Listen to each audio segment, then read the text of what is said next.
Thank you for being here, everyone, to listen today, and thanks for the stories so far. It's been really interesting, and I particularly appreciate the people that have shared the more personal side of their journey.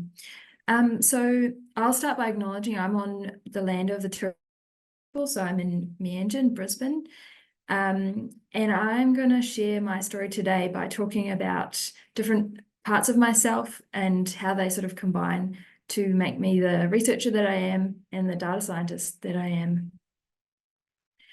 So first of all, I guess, who am I as a woman? I'm going to do that by doing a mihi. So I'm from New Zealand, Aotearoa, and there we often start by introducing ourselves with a mihi in Te Reo Māori, the Indigenous language. So tēnā koutou katoa, which means greetings to you all. Ko pone ke te whenua tupu. I grew up in Wellington, which is the capital city of New Zealand. Nō reira kei te mihi ki te kaiwharawhara awa. I pay my respects to the kaiwharawhara stream.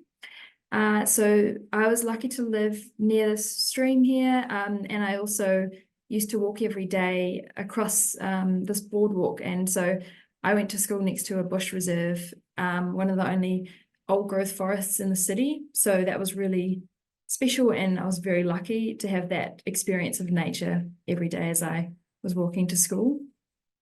Me te Te Ahu Mairangi Maunga. So I also pay my respects to Te Ahu Mairangi Mountain. So in the arrow in the top right, that's the mountain, and that's where I lived, just at the base of that. And I also lived near this new reserve that was created about 30 years ago. So this was farmland originally, and they built a large fence around the reserve. It was a predator-free fence, so high enough to stop things like rats and stoats and possums, which are all predators of a lot of our native species, from getting through. And this was one of the first examples where they were testing this idea of having a little island of habitat for things to come back to the city, and then seeing how that would affect things that live outside of the fence as well. So as I was growing up, I got to see the effects of that and actually see some of these birds and lizards and things coming back into the city, including this kaka, which is one of my favorite birds. It's a great parrot. And so the final part really is my family, called Patterson Tuku Ingoa Whānau. Patterson is my family. They're very important to me, but also they instilled my love of nature. We used to go hiking a lot. My parents are both keen environmentalists, so I was lucky to have this influence and have the opportunity to do these things, which many people don't have. So that's who I am. Tēnā tātou katoa, greetings to you all. And that's who I am as a woman, I guess. But as an ecologist, so now thinking about my journey in research, after high school, I really didn't know what I wanted to do, which I've heard from a few other people, which is relatable. I had interests in science. I sort of liked maths and stats, but I also loved languages. I was interested in politics. So I really didn't know what I wanted to do. I tried a few different things, but I ended in a Bachelor of Science in ecology and zoology. And through my time in Dunedin, which is in the south of New Zealand at the University of Otago, I learned a lot about the great animals and plants that live in this region. I also got to go out and do a lot of hiking, so seeing the landscapes that are less impacted by humans, and sort of getting an appreciation for these quite wild places.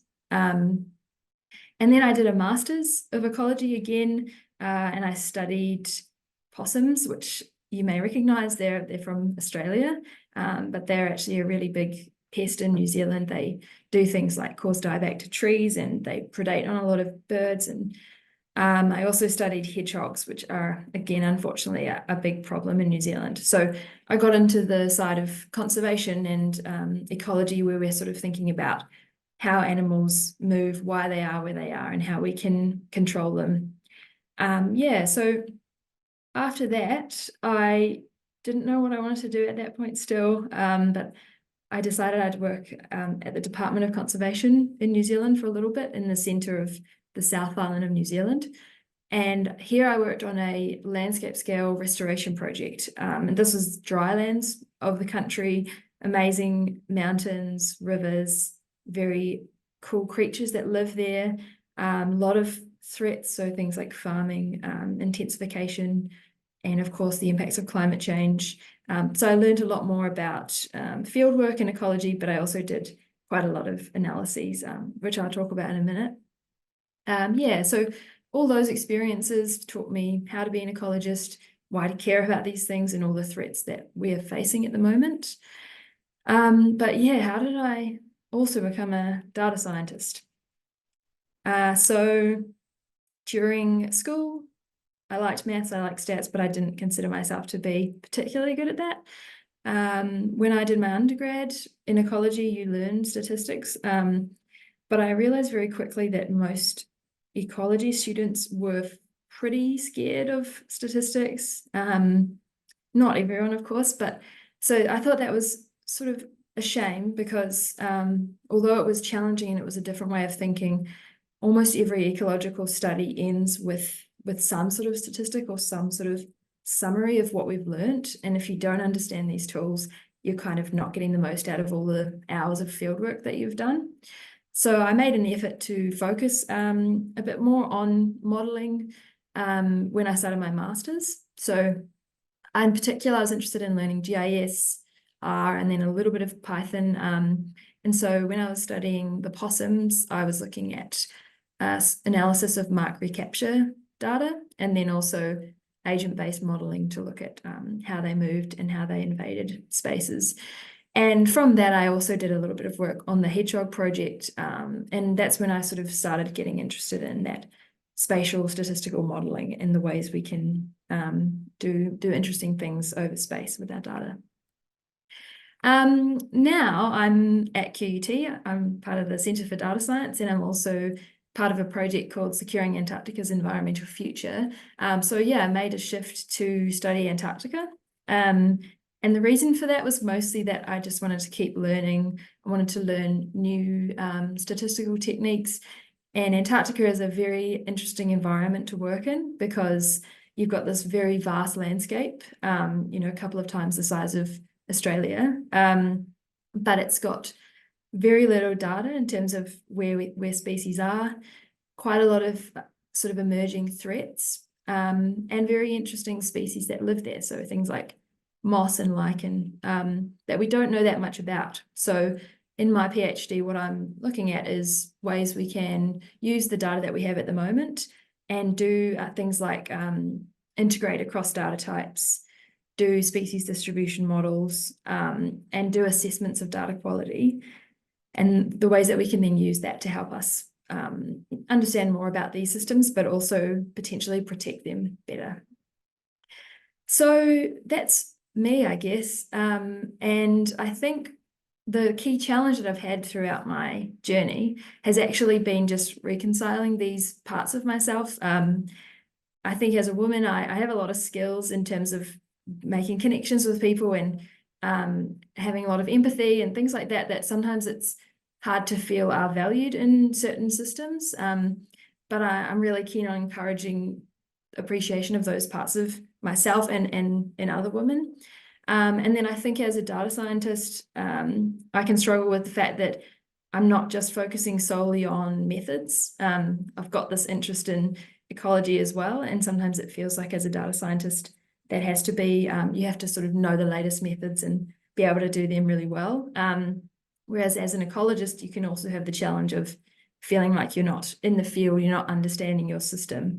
But in reality, I think as other people have mentioned, this intersection between these parts of myself are what make me unique, and they do provide insights that other people wouldn't have. So learning to value those is an ongoing project for me.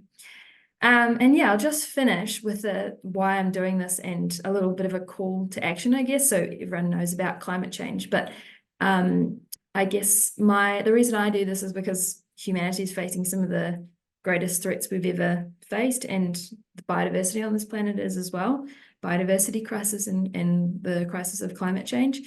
So I guess I'd like to challenge everyone who's here just to think about ways that you can use your skills, your experiences, and actually work toward confronting this challenge, because it's going to affect women more in some places. And also we need to be there setting the priorities for what matters and what we should be studying. So that's a little message about that. And that's because for me, this is the things that I care about. These are the things I've grown up with. So all of these things are potentially threatened. But to end on a positive note, I'll just say, here's some faces of fantastic women that I've had the pleasure of working with or working around. And all of these people are on a spectrum of data scientist, ecologist, women, and I just thank them all for their inspiration.